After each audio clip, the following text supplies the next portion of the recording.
China is intimidating a British university. The US boosts Taiwan with a major arms sale. And finally, some good news on the show. Then more on this week's China News Headlines. Welcome to China Uncensored, I'm Chris Chappell. This episode is sponsored by Surfshark. Whenever you go online, you really should be using a VPN like Surfshark to cover your tracks and protect your identity. I'll tell you more in a bit. First up, some good news. I know, how often do I get to say that on the show? A CCP-linked lawfare case against renowned pro-democracy and anti-CCP Solomon Islands officials, Celsus Talifilu, has been dismissed with quote-unquote no evidence to further advance the case. Talifilu was chief of staff to Daniel Sidani, who was premier of Malaita province in Solomon Islands between 2019 and 2023, during the period when the Solomon Islands officially switched from recognizing Taiwan to courting China.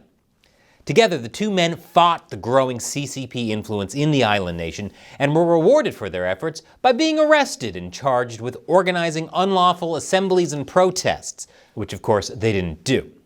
Sidani even came to Washington, D.C. to plead his case, which was made possible by you, our amazing viewers.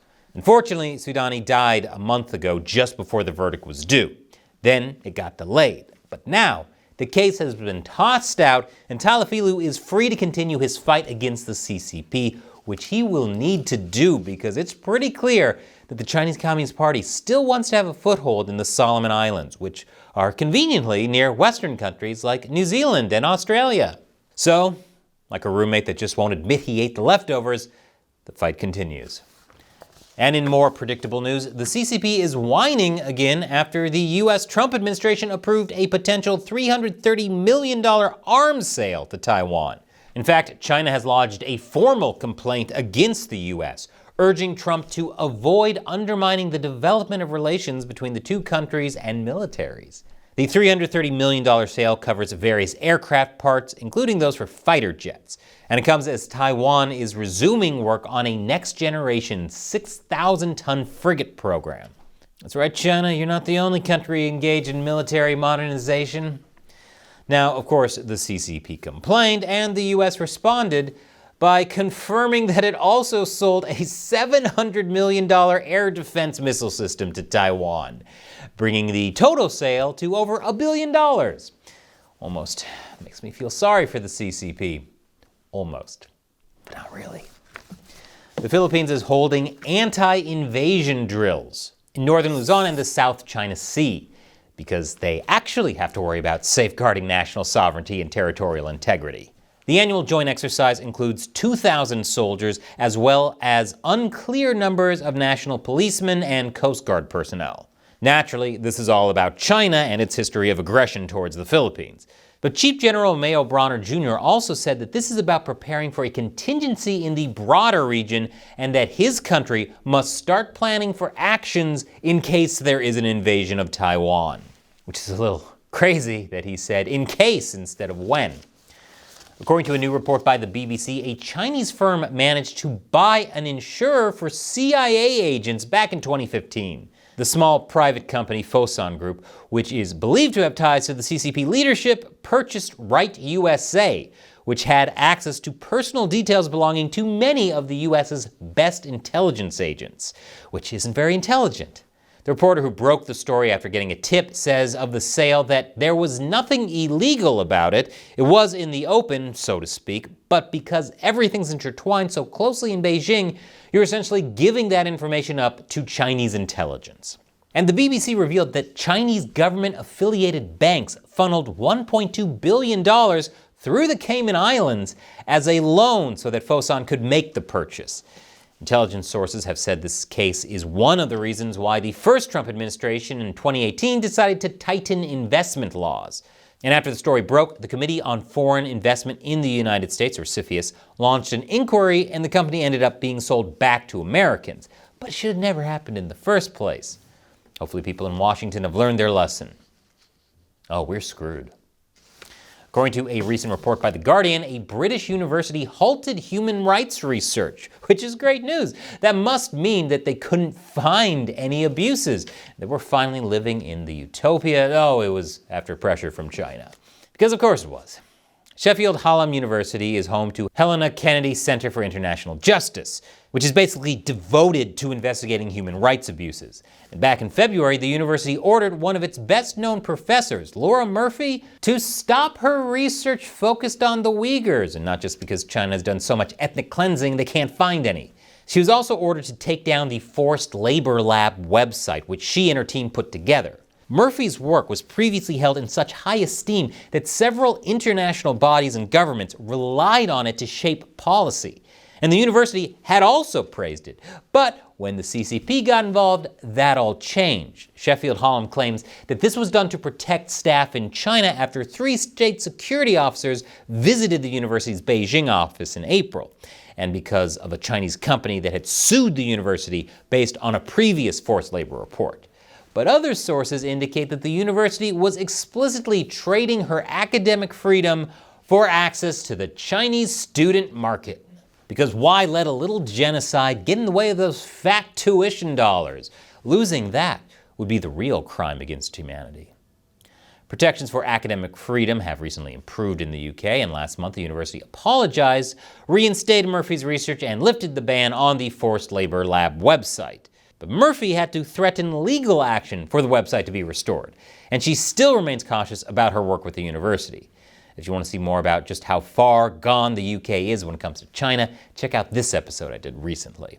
And while you're at it, check out my exclusive website, ChinaUncensored.tv, where you can see content we can't put on YouTube.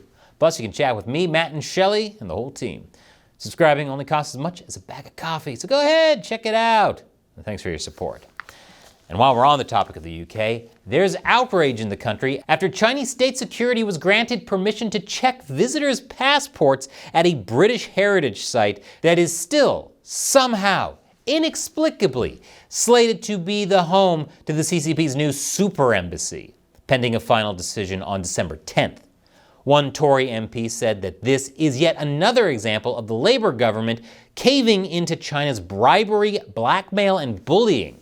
It is a grotesque compromise which exposes the supine and pathetic attitude this once proud country has adopted toward China, which is just about the most English thing I've ever heard, and I couldn't have said it better myself. And still on the topic of the UK, a British billionaire named Sir Christopher Anthony Hohn has cut off funding to left-wing groups after a watchdog organization exposed a $553 million operation with ties to the Chinese Communist Party. A report by Americans for Public Trust, or APT, which is literally the most apt name I've ever heard, found that groups that received funding from the Children's Investment Fund Foundation, or CIFF, which lists Hohn as its founder and board chair, pushed for nothing less than the complete radicalization of the U.S. political landscape. And that these groups included various organizations directly under the auspices of the Chinese government. If that wasn't bad enough, the CEO has what looks like a friendly relationship with Chinese environmental entities, and even won a so-called Friendship Award last year in the country. Now that all this is very public, Hohn has pulled his funding, and the nonprofit is redirecting its funding to non-U.S. NGOs, saying that U.S. laws over NGO funding are just too confusing. Yeah, that's totally the reason. And finally, in an update to a story we have covered multiple times, fake Filipino and probably Chinese spy Alice Guo has been found guilty of human trafficking for her role in running a scam center that she totally denied having any knowledge of, despite being right next to her office while she was mayor of a small town in the Philippines and on land she previously owned. Yeah. Guo initially made headlines after a raid at the scam center revealed connections to her. Then she was questioned by the Filipino parliament, told conflicting stories about her own background, ended up disappearing, and finally surfaced in Indonesia, where she was apprehended and handed over to Filipino authorities. This is the end of a long and sometimes truly bizarre story. So please head over to ChinaUncensored.tv for the whole story. And did you know that every time you go online, everything you do is potentially compromised? And that's why the people at Surfshark created a VPN that keeps your internet activity private and secure.